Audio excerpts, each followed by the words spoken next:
taong gulang na lalaki kinuyog ng 4 na menor de edad dahil lang nagkasagian umano sa eskinita. 5 tauhan ng LTO na nag-viral kamakailan dahil sa marahas umanong pag-aresto sa isang magsasaka, sinibak. Dahil sa babala ng Pag-asa sa pagsipa ng heat index, klase sa ilang paaralan sa Metro Manila sinuspinde ngayong araw.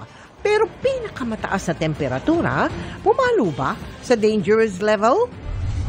Sa gitna ng pag-uumpisa ng Fire Prevention Month, makahiwalay na sunog, tumupok sa mga bahay sa Muntinlupa at Quezon City. Isang kotse rin ang nagliyab sa gitna naman ng EDSA. Kumakalat na impormasyon sa Chinese social media na kanila umano ang Palawan. Pinalaga ng National Historical Commission of the Philippines. Ano ang mensahe mo sa COMELEC? Sorry po, hindi po ako masyadong knowledgeable about sa COMELEC. Viral na contestant sa segment ng It's Showtime, inimbitahan ng COMELEC para alamin kung bakit di alam ang tungkol sa ahensya. Kami po may kasalanan doon.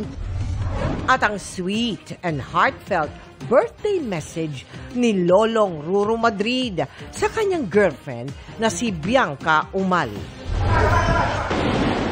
This is Philippine culture. There was a ballot that was rejected first. Live mula sa GMA Network Center, ito ang 24 Oras. Magandang gabi po, Luzon, Visayas at Mindanao.